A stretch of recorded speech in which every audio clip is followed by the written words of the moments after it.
gentlemen, good day and welcome to the Godrej Agrovet Q1 FY2024 earnings conference call hosted by ICICI Securities. As a reminder, all participant lines will be in the listen-only mode and there will be an opportunity for you to ask questions after the presentation concludes.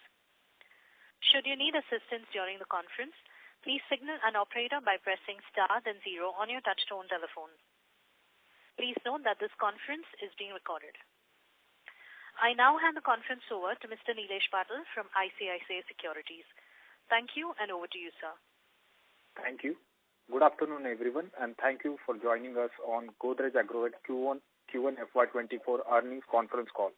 From the company, we have with us Mr. Nadir Godrej, Chairman of the company, Mr. Balram S. Yadav, Managing Director, Mr. S. Varadraj, Chief Financial Officer, and Mr. Anurag Roy, Chief Executive Officer of Astec LifeSciences.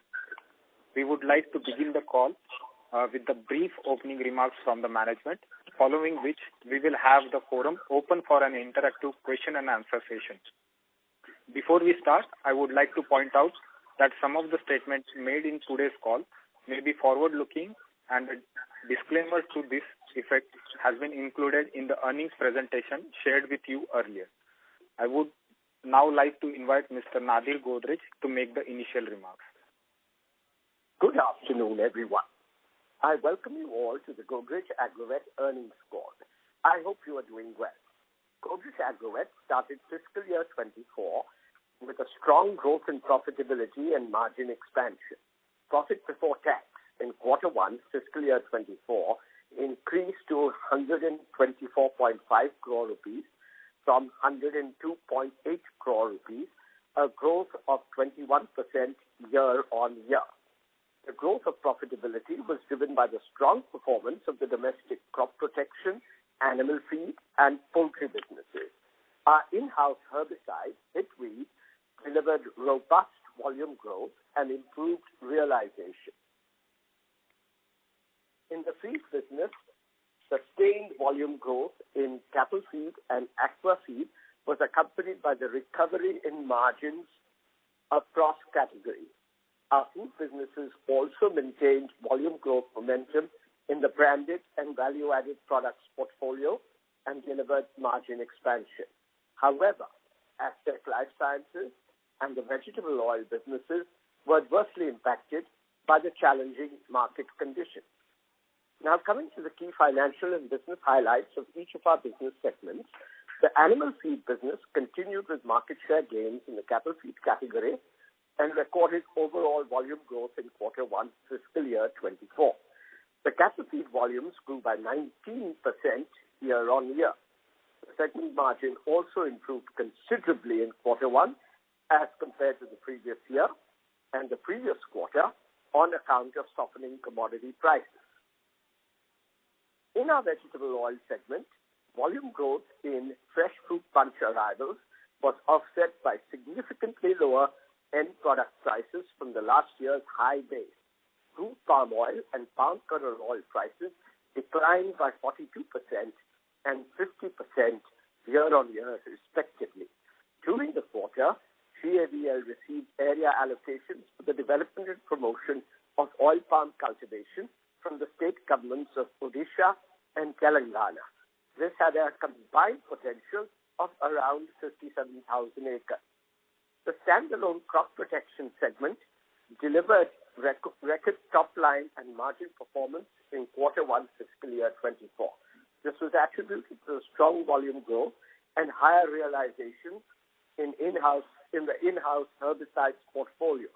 Segment results grew by 224% year-on-year, with segment margin of 32% in quarter 1.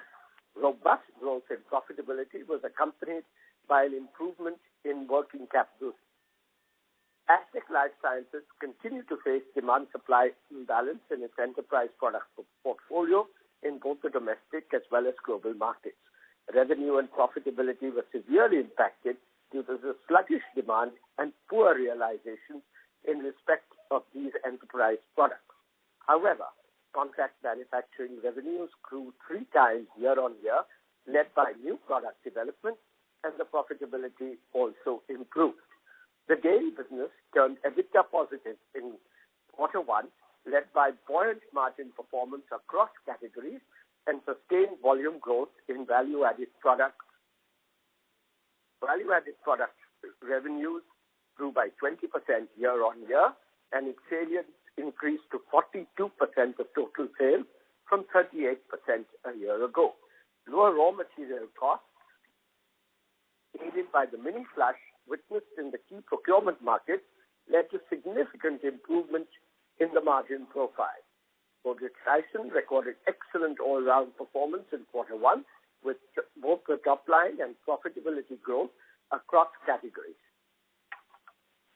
The branded business delivered 16% year-on-year volume growth, led by Real Good Chicken. This, coupled with lower raw material costs, improved profitability. The live bird business also contributed to improved profitability on account of sustained efficiency improvements.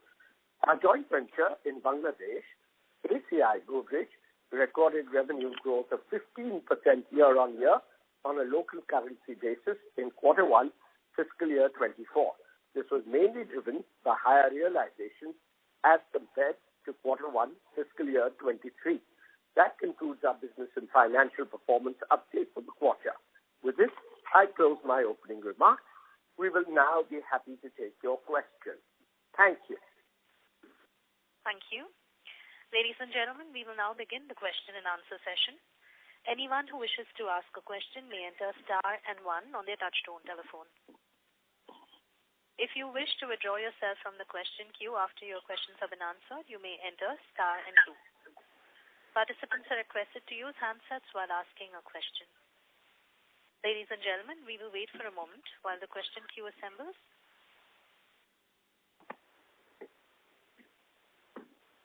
To ask a question, you may enter star and 1.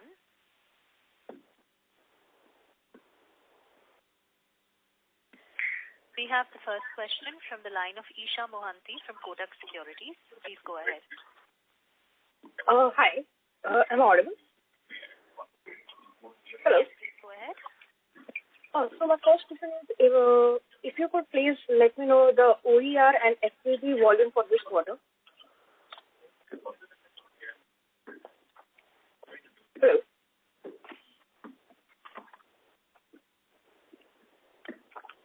Hello.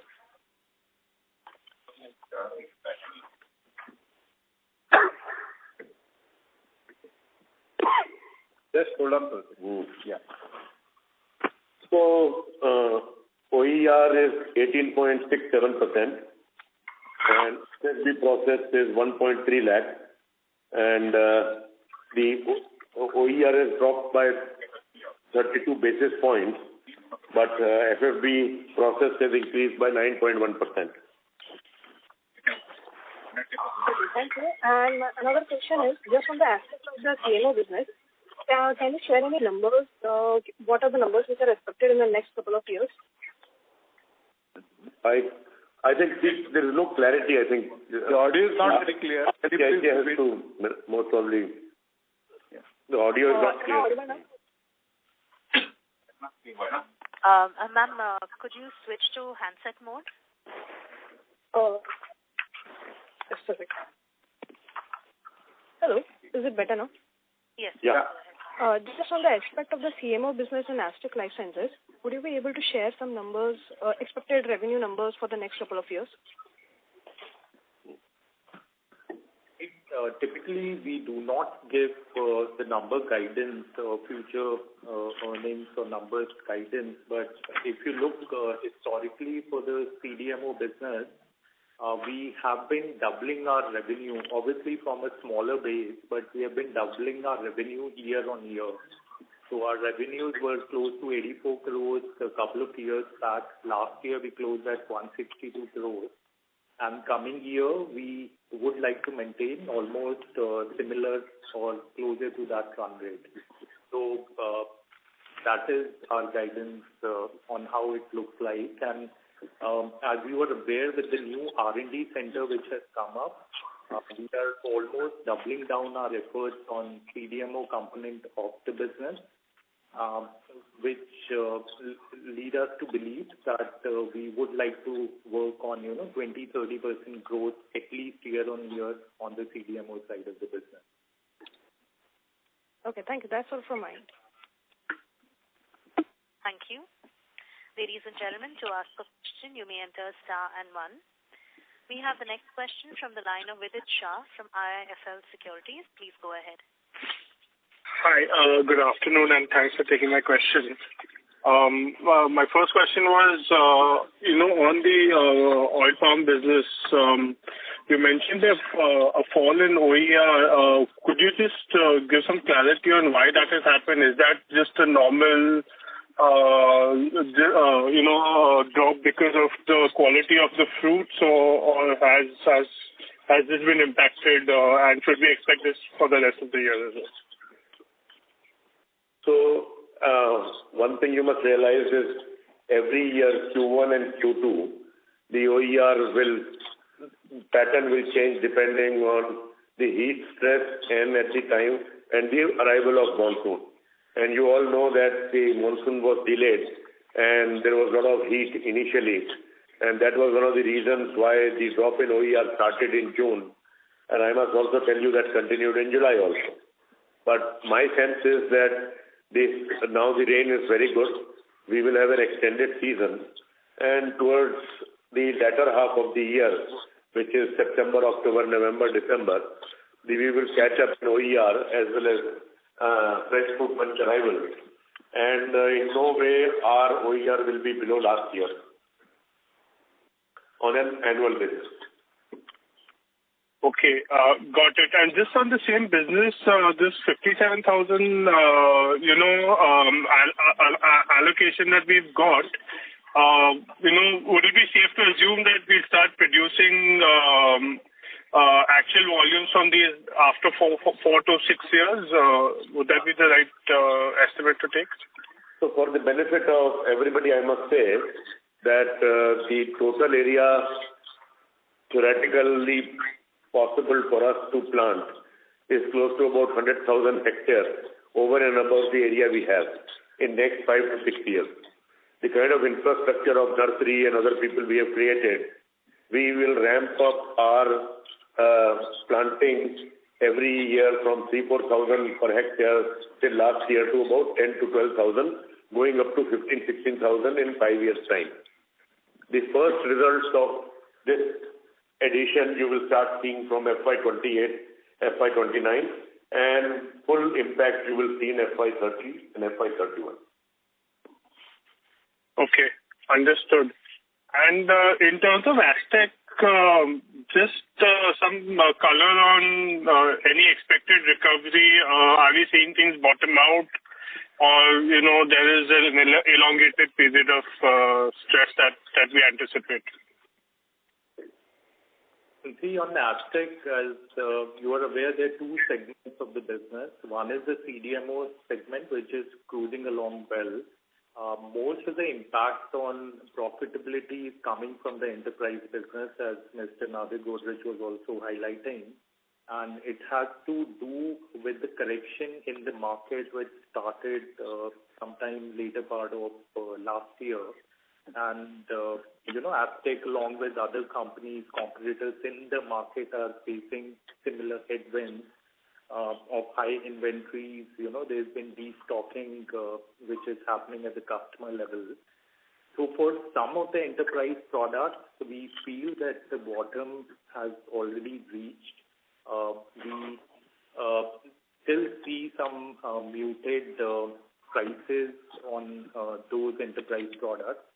On the others, we are still seeing that the liquidation in the inventories in the market might take a few more months, and then the market from the supply demand side could balance out.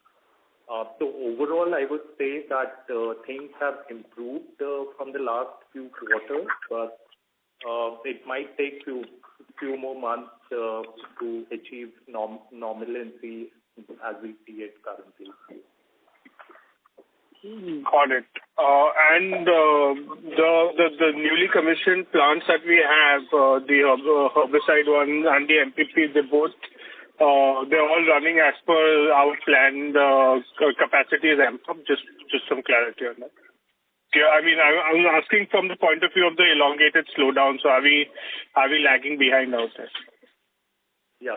So on the herbicide plant, our first plant, the guidance which we gave was we'll utilize that plant within 3 years, ramp up accordingly, and with an asset turn generating 1.6 to 1.8, roughly in that range. And we are very much on target or exceeding those targets on the first herbicide plant. Okay. Thanks. I'll get back in queue for more questions. Thank you. Participants, if you have a question, you may enter star and 1. We have the next question from the line of Riken Shah from Omkara Capital. Please go ahead. Hi, am I audible? Yes, please go ahead. Yeah. So, with respect to Aztec, in the enterprise segment, how does our positioning seem at least for the rest of the year? And, what kind of a sense are we getting on the destocking? So I would say at some parts and in some value chains we can see sort of a bottom. So what are we feeling? Yeah, see, as I was mentioning in the previous question asked as well, that on few of the products we continue to see the headwinds for at least a few more months. But as you rightly mentioned, on some of the other products we have seen the bottoming out. Inventories have been flushed out, and we might get back into the green zone of the profitability. That's one. But what we have seen in the last few quarters, obviously we were thinking of this downtrend, but the extent of this downtrend was a little bit unexpected. As such, we have also planned for diversifying our product portfolio. With the new R&D center coming in, it has offered us enough flexibility now to experiment and put some of the new products at a much faster pace. So one, obviously we are trying our best to bring these products back in the market, but there's that much macros which are in our control. So we are heavily focusing on building sustainable margins from CDMO business, and also trying to push some of the new products as soon as possible to mitigate this downtrend from our existing portfolio. Right. So for Anurag, I think when you had joined, how did our CDMO portfolio look like in terms of number of products and the type of products versus now in terms of contribution to top line?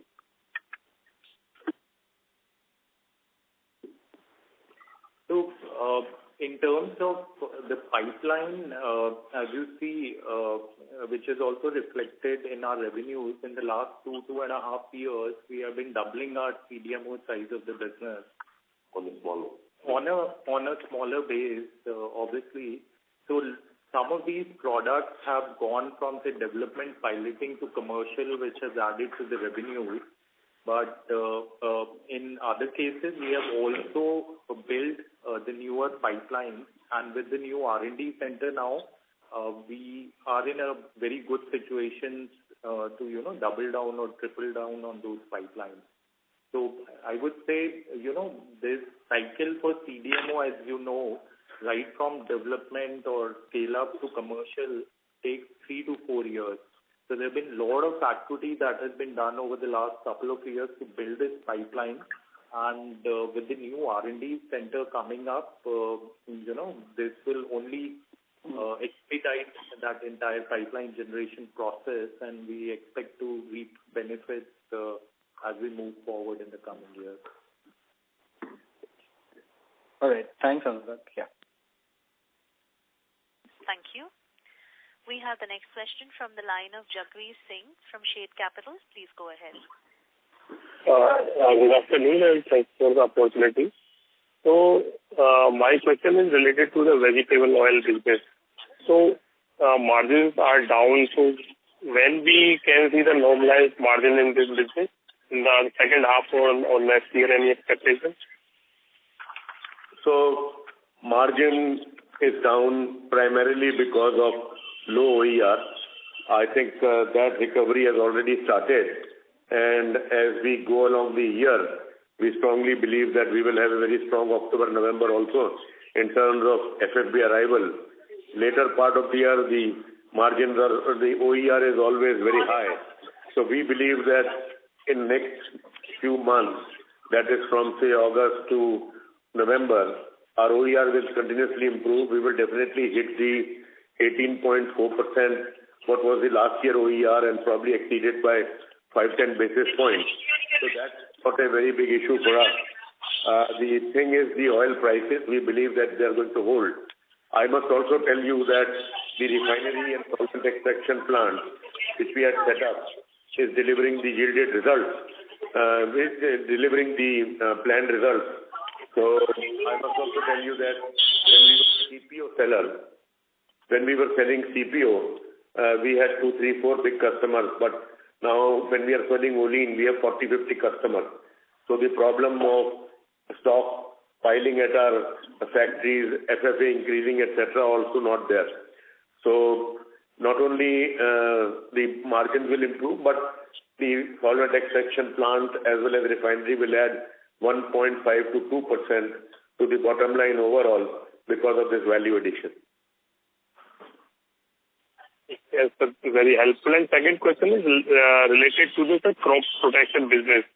So, in the other than Astec LifeScience, in the crop protection business is done very well for us. So, can you give some color on this, sir?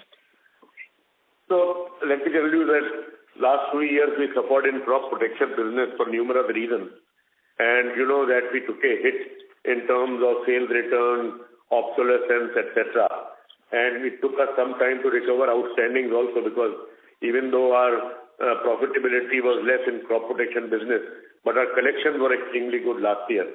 I am very glad to say that those problems are over. Not only we have set the business on right track, but also build very good checks and balances and digital infrastructure to monitor the business on real-time basis. That is point number one. Point number two is that because of timely placement, our in-house products like Hitweed Max have done really well. The cash flow is good, the profitability is good, because almost half the Hitweed and Hitweed Max business is to partners where there is no return, so the margins have also improved. We strongly believe that we will be able to liquidate more than 90% of the stocks which we have put in the market in all products, and the rest of this division is yet to come, because last year, you know the success story of Gracia. We plan to double that volume this year. So I think that we will also have a good second half. However, we must always remember that we may have very high profitability this year because of very benign monsoon conditions. But we are very sure that with the improvement in portfolio, another in-licensing product will be launched in December.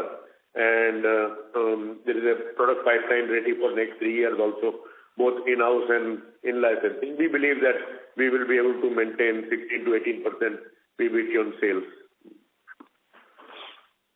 So is there any cyclicality in this business, like mostly in the crop protection business? First half is better, and in some companies second half is better. Yeah, so for us, no, first half used to be almost 3/4 of the business at one time. But 2 more new molecules, I think the first half will be about 60% and the second half will be 40%. And because we have teams which can work all 12 months. So I think the effort is to make it 50-50 by next year.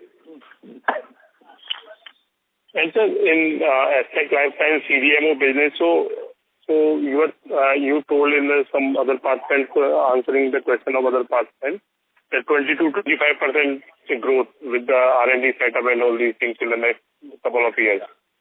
So I think one of the key requirements for a successful CDMO portfolio is R&D, and I can definitely say that within 6 months of commissioning this R&D center, we have our hands full with several projects.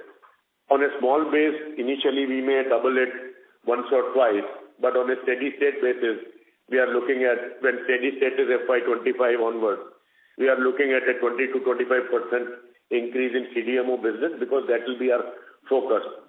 And not only the focus on sales, but also focus on investment, because whatever comes out of our R&D center in terms of co-creation or working with some partners, it would require us to put production infrastructure also in time to come. So we have very aggressive plans, and I am very sure that we are likely to make CDMO a significant part of Astec business in time to come. Of time in next couple of next 3-4 years. So Astec in the Astec Life Science CDMO business will be bigger than the enterprise business.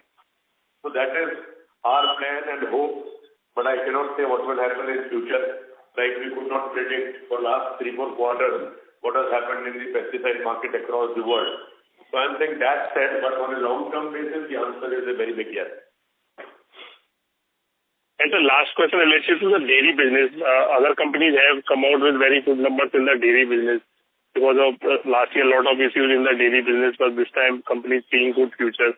So in the second half or sometime, at some point of time, can we see the 3-4-5% EBITDA margin in the dairy business? Is it possible, sir? So let me just tell you that a lot of corrections have been made in dairy business also. I think the focus is on improved efficiency because of reworking of the supply chain, as well as making the supply chain dense and going for scale. That is point number 1. Point number 2, improvement in salience of value-added products. And I am very glad to say that the losses came down in the first quarter as compared to last quarter. I strongly feel that we will turn into black in this quarter without any help from external environment, which we believe will push us into profitability the way the milk prices are coming down. Having said that, the whole year will be focused on looking inside to break even in this business, and whatever support comes from outside in terms of improved margin will make us profitable. Thanks a lot, sir. This is from my side, sir. Thank you very much. Thank you. Ladies and gentlemen, to ask a question, you may enter star and 1. We have the next question from the line of Kruti Karani from Axis Capital. Please go ahead. Yeah, hello, sir. Thanks for taking up my question. I have a couple of questions on animal feed front. Would like to know the outlook on volume and margins in this business. Also, in the palm oil business, you had... Clear. Can you please repeat the question? Yeah, is it audible now? Yeah. Yeah, so just a couple of questions on the animal feed business. Would like to know the outlook on the volume and the margins. Plus on the palm oil front, you had alluded that FFB volumes would, improve H2 onwards. So how should we look at the growth in FFB over the next 2 years? Yeah. So the animal feed, the margins have improved significantly over last year. The volatility in raw material prices were there, and we are already at 4.2% EBIT margin. My sense is that the monsoon has been very good. The sowing has been excellent. We believe that the raw material situation will be very benign. To top it all, the banning of export of rice also means that the rice shelling, etc., will happen for a longer period of time. So we believe our main raw material in fish feed and cattle feed, which is de-oiled rice bran, is not likely to inflate the way it used to inflate in a normal year. So with this, I am very sure that as we go along, the margins in animal feed will continuously increase. And my expectation is that we should see margins going back to FY22 levels this year in the animal feed business. Apart from registering a volume growth of 8 to 10%, which is considered a very good volume growth in this industry. And the next question was on OPP. OPP, I'm very sure that because I think these businesses are dependent on temperature, are dependent on monsoon, and the tree has its own behavior year on year. So we cannot answer quarter by quarter, but I can say on an annual basis, FFB arrival will be up by 8 to 10%. Our OER will definitely match the last year's numbers, and the profitability improvement will come from solvent extraction plant and refinery. And my sense is that the price outlook is also will revolve around current prices which are prevailing.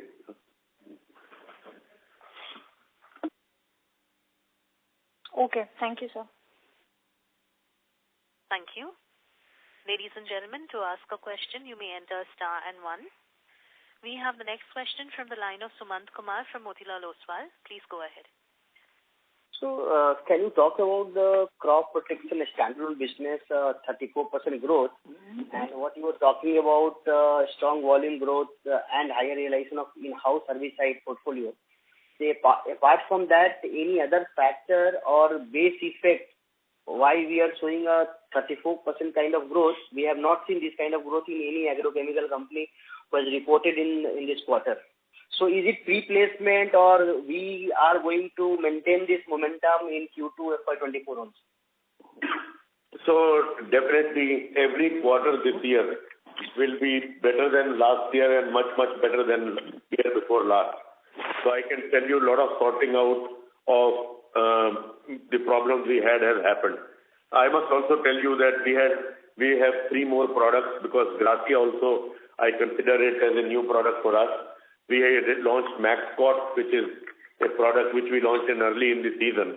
Maxcot is a very great hedge because if it does not rain, Maxcot will be very useful. If it rains, Hitweed and Hitweed Max will be very useful in Kharif from now onwards. So there is a hedge we have created in Kharif.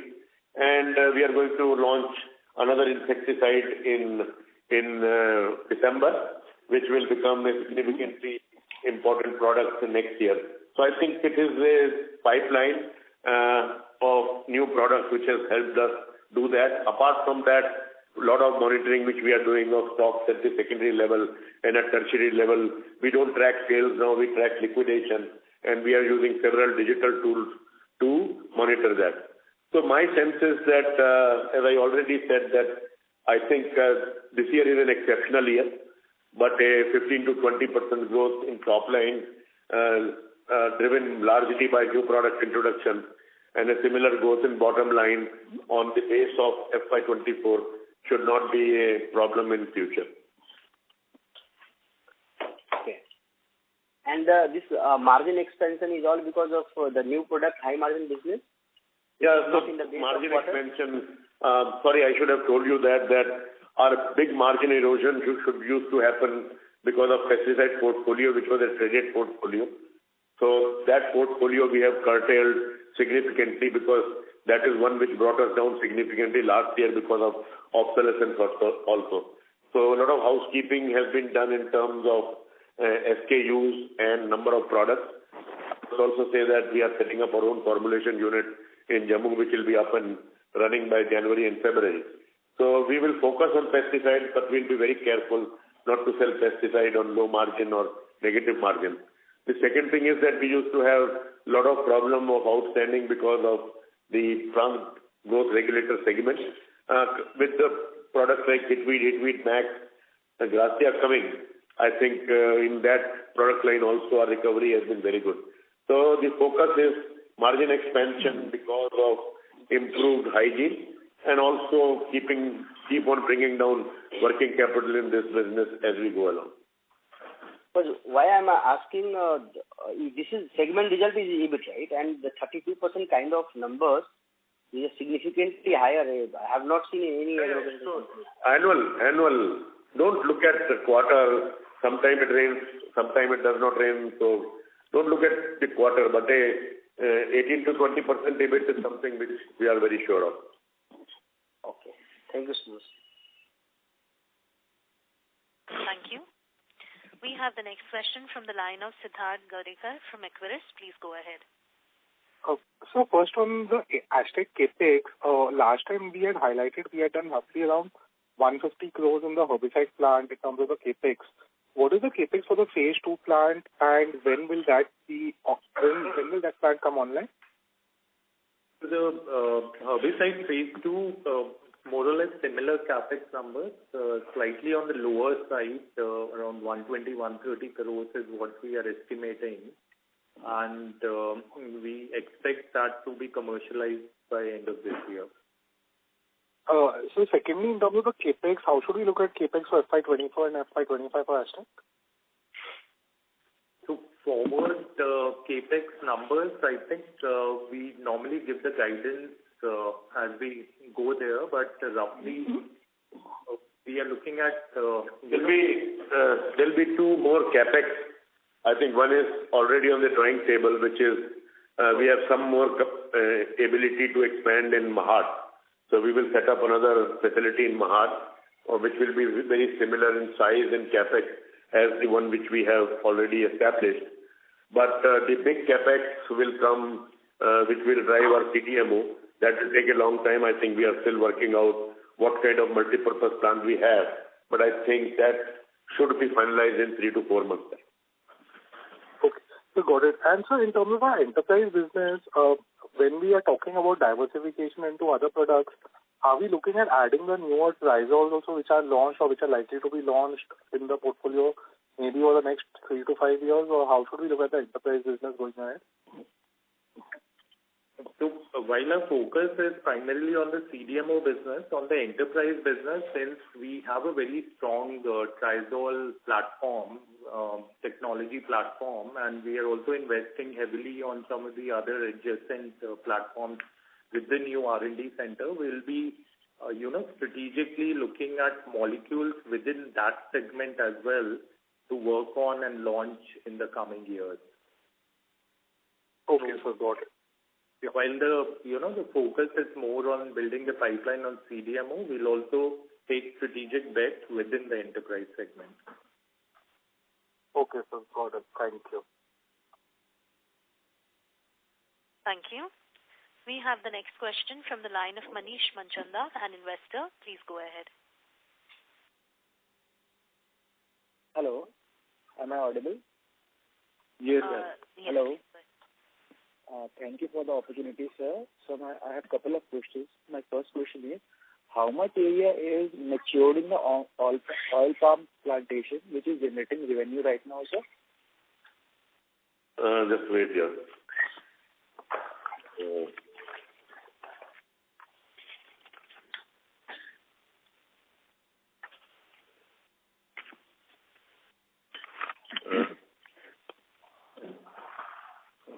Hold on. Yes.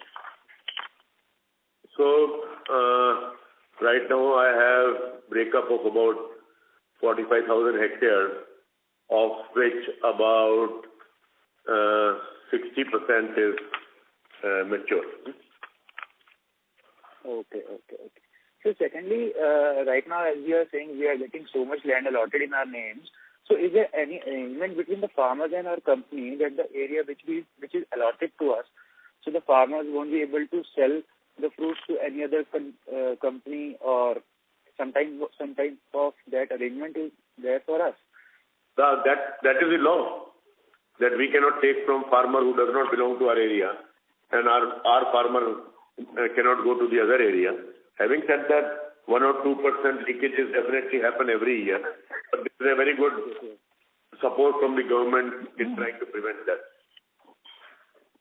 Okay. And so what is the revenue split for our company and to the amount which comes to us and goes to farmers? Is that 80-20%, am I correct? Yes, roughly it is right.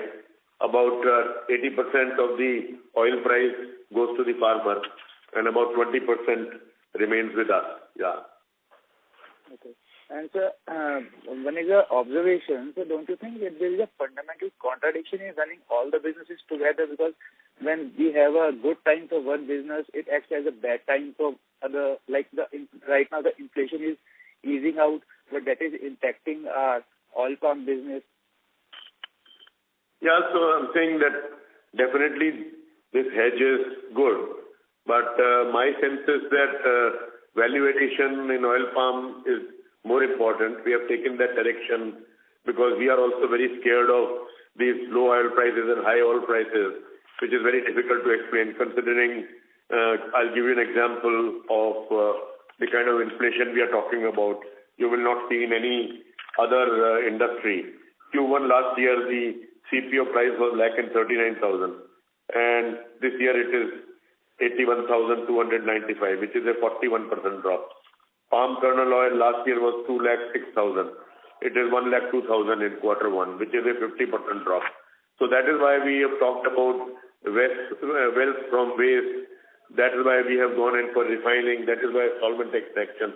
So we convert everything and anything which comes out of the plantations into a revenue and profit stream. Sir, is there any demerger on the cards for the business because the conglomerate thing is only severely impacting the valuation of our company, which might be impacting, as you know. Is the management conscious about the fact, sir? So management is definitely conscious, but there is nothing which we can tell you right now or we are working on. I think we are conscious of the fact that the value capture is or valuation is not fully built into the work we are doing is not being reflected in the valuation. Let me put it this way. I think that yes, we need to communicate better. We need to show performance in all businesses, individually also. So I think we are moving in that direction. Okay, so my last question is from dairy business. How much is our procuring cost in respect to the other companies? Is it 2 to 3% higher? Am I correct? So what is that cost? Milk procuring cost, sir? No, milk procuring cost is, so let me break it into three components. One is that the procurement of milk is one. That is cost. Second thing is logistics is a very big cost when it comes to our factories. Third is that our processing cost on outward logistic cost. So I think we have done work on all these three, both in terms of efficiency because of structural issues, that is giving up certain collection centers because they were unviable or too far and make our procurement very dense. Apart from that, there are some scale advantages are also coming. So my sense is that on gross margin basis, we will come, I think Q2 is very critical for us. I think a lot of things which we have done have to have the full impact in Q2. My sense is that on the gross margin basis, we will come at par with our peers in Q2, where we were 3 to 5% apart about a year ago. So I think that we will do.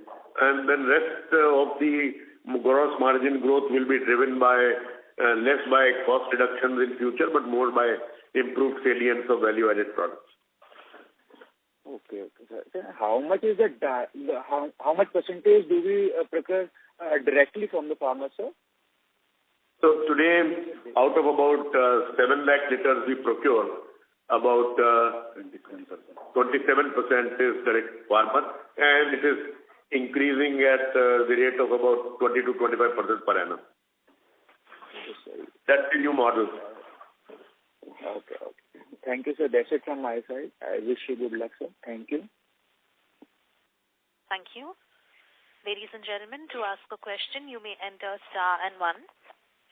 We have the next question from the line of Rajakumar Vaidyanathan, an investor. Please go ahead. Yeah, good evening, sir. Thanks for taking my question. Sir, I have two questions. The first one is on the animal feed segment. So I understand that we have an optimistic outlook on the bottom line for this division go forward. So, among the three levers that we have, that price, volume, and I just want to know what levers are currently working in our favor and what is working the other way. So price is as per the competition. So that lever never works in a business like this. We are almost at par with competitor, and our problem in this business is in every state, in every pocket, we deal with different competitors. And so that makes the competitive intensity very high.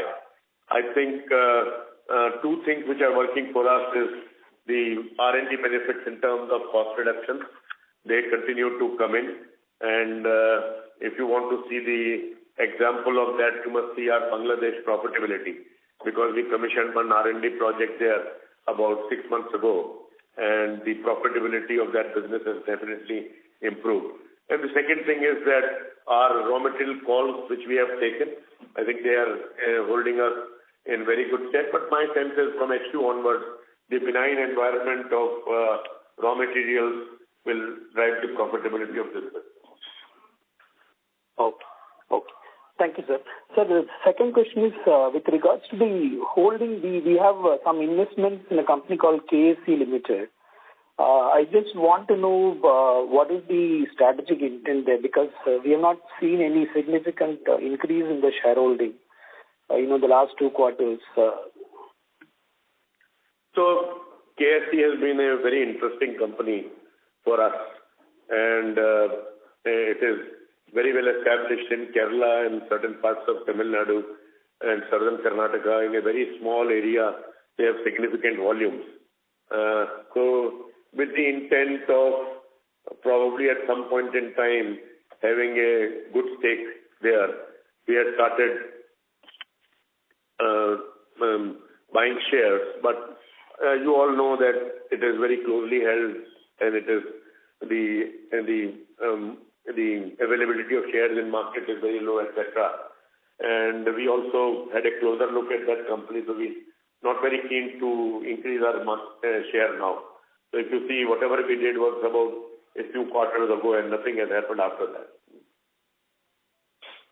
But our holding has appreciated. Okay. But so we do not intend to up our stake, because I thought you would use the downturn in the industry to, look at some inorganic. Right. At the right price, we would increase our. Okay. So because I went through the report of KSC, they are telling that the share price is depressed. So that is the reason I'm asking. As Mr. Godrej said, at the right price, we are interested. Oh. Okay. Okay, sir. Thank you. Thank you. We have the next question from the line of Aditya from Securities Investment Management. Please go ahead. Yeah, hi. Thanks for the opportunity. I had a question on your dairy business. So if you could just specify which are the major procurement areas for us, and what kind of decrease in procurement prices we saw on a QOQ basis? Major procurement areas and prices. So procurement areas is that wherever we have the plants, we are procuring from within 100-150 kilometers of that area. The only exception being that just to have a benefit of Maharashtra prices also, we have developed Solapur district or southern Maharashtra, 1 or 2 places for procurement of milk. So that we have done. And in terms of prices, I think because we have procurement which is quite spread out, so every place has got different price. So I think in case you want that information offline for Q1, we can give that. Okay, and have the prices seen decrease further in Q2, or the prices are remaining stable? The prices decrease for us. My sense is that I think the several shortages which were happening in this industry in last 2 years because of disruption of cattle breeding, etc. during COVID time. So I think that is all over. We see more and more animals in the market, and that is also reflected in the very good growth in cattle feed we have had. So this is one indicator. The second thing is that there is no, and touch wood and thank God, there is no disease challenge also like the diseases which were there of lumpy skin disease, etc. in the past. So I believe that it will be a good year from milk availability point of view. And whenever there has been a good year, there has been a flush and the prices have come down. How much is something we still cannot put our finger on. Got it. So the margin which we have made of 1% in Q1, this should improve sequentially going forward. The flush is normal. Would that be a correct understanding? 100%. We are hoping to be PBT positive in this quarter. Got it. Thank you. Thank you. Ladies and gentlemen, that was your last question. I would now like to hand the conference over to the management for closing comments. Please go ahead. Thank you. I hope we have been able to answer all your questions. If you have any further questions or would like to know more about the company, we would be happy to be of assistance. Stay safe and stay healthy. Thank you once again for taking the time to join us on this call. Thank you, members of the management. Ladies and gentlemen, on behalf of ICICI Securities, that concludes this conference. Thank you for joining us, and you may now disconnect your lines. Thank you.